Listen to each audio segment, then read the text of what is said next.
Mukhang may malaking problema ang NBA sa darating na panahon. The OKC Thunder hold the Clippers 2026 pick swap. And right now, the Clippers sit at 4-10. Halos hindi na makabuo ng momentum lalo pa ngayon na wala si Kawhi Leonard, Derrick Jones Jr. at Bradley Beal. Pareho silang may injury. Kaya hirap na hirap ang Clippers manalo at hindi malabong tuluyan silang bumagsak bilang lottery team. At kapag nangyari yan, delikado ang buong liga. OKC na isa na sa pinakamalalakas at pinakabatang teams sa NBA, pwedeng makakuha ng premium lottery pick ng libre. Pwede pa nilang makuha ang first overall pick. At isipin nyo mga idol, kung mapunta sa kanila si Cameron Boozer. Sobrang lakas nito sa college ngayon, dominant at mabilis umangat mana sa tatay niyang si Carlos Boozer, pero mas modern ang laro at mas handa para sa NBA level. Grabe kung madagdag pa si Cameron Boozer sa OKC, pwede silang magbuo ng susunod na dynasty o gamitin ang pick na yan para sa isang blockbuster trade na yayanig sa buong liga. Kung hindi titigil ang pagbagsak ng Clippers, baka mapunta sa Thunder ang prospect na literal na pwedeng magbago ng balanse ng NBA. Samantala mga idol, mainit na mainit ang labanan sa MVP race ngayong season. At ngayon, nangunguna na si Nikola Jokic sa pinakabagong ladder ng NBA MVP rankings. Si Shai Gilgeous-Alexander ay nasa ikalawang pwesto, habang Luka Doncic naman ay nasa ikatlong pwesto. Kasunod nila, nasa pang-apat si Giannis Antetokounmpo. Pero ang totoong nagpasabog ng usapan, pasok sa top 5 si Cade Cunningham, at hindi biro yan dahil number 1 seed ang Detroit Pistons sa Eastern Conference. Hawak ni Cade ang manibela ng opensa. Pero kahit may umaarangkadang bagong muka mga idol, iba ang ginagawa ni Nikola Jokic. Ngayong season, may 5 na agad siyang triple-double, and earlier against the Chicago Bulls, he delivered 36 points, 18 rebounds at 13 assists. Isang napakalupit na performance kahit panatalo ang Denver Nuggets. At kahit talo sila, solid pa rin ang Denver. They remained the number 2 seed in the West with a 10-3 record.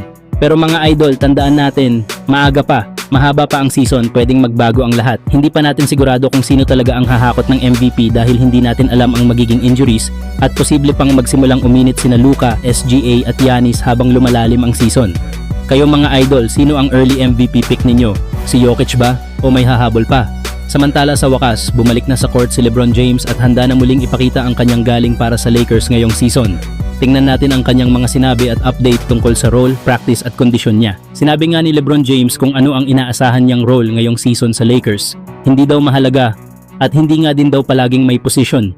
Walang isang koponan o club sa mundo na hindi daw siya pwedeng mag-fit in at maglaro, kaya daw ni LeBron na gawin lahat sa court. I'm a ball player.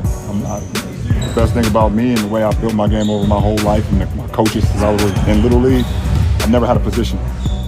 Ayon pa kay LeBron, napaka-humbling at blessing ang makapag-practice kasama ang South Bay G League affiliate ng Lakers habang nagbabalik mula sa sciatica. Yan nga daw ang benepisyo ng pagkakaroon ng farm system. It's very humbling. That's the benefit of having a farm system basically. The guys were going on that long road trip. I got cleared to play some 5-on-5 for the first. Tinanong din siya tungkol sa chemistry ng koponan at sinabi ni LeBron, parang bata pa daw si LeBron na pumapasok sa bagong school ulit. Kailangan mo pa daw kilalanin ang mga kasama mo. So it's kind of like a kid going to a new school again, just kind of, got to learn the guys and everything. So they got some great chemistry and I'm just, feel my way back in and do it organically. So it shouldn't be hard, but definitely it's going to be a fill-out process. Tungkol naman sa kanyang availability para sa susunod na laro kontra Utah Jazz, sinabi ni LeBron na hihintayin niya kung paano magre-respond ang katawan niya sa susunod na 24 oras bago malaman kung makakapaglaro siya. See how I feel this afternoon, see how I feel tonight. When I wake up in the morning, we probably shoot around, so you gotta see how the body responds over the next 24 plus.